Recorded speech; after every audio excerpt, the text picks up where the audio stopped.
Smuggled at expired umano ang nasa 30 milyong pisong halaga ng karnet produkto na nasamsam sa magkakahiwalay na container van. Nakatutok si Bernadette Reyes. Samot-saring karne ng baboy, baka at manok ang tumambad sa mga operatibo ng Bureau of Customs, Department of Agriculture at National Meat Inspection Service nang buksan ang 5 refrigerated container van na ito sa Caloocan kaninang hapon.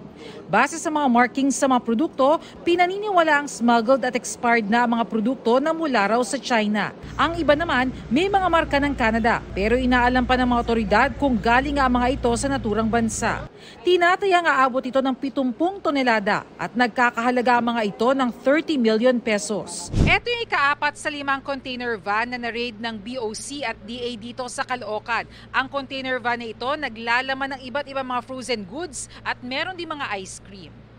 Bibigyan daw ng 15 araw ang may-ari na makapagsumite ng mga dokumentong magpapatunay na legal ang pag-import ng mga ito. Pag napatunay natin na these were illegally imported, meron kaming smuggling case against them and the National Security Food Act. Planong sirain ang mga ito para hindi na mapakinabangan pa. Merong mga expired na last year pa.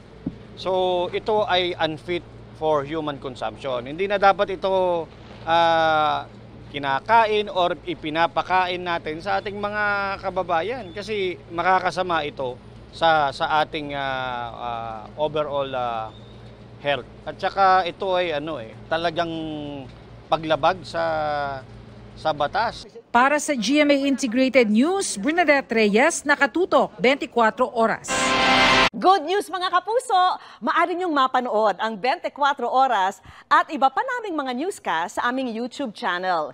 I-click lang ang subscribe button na lalabas sa screen. Sa mga kapuso abroad, maaari niyo kaming masubaybayan sa GMA Pinoy TV at sa www.gmanews.tv.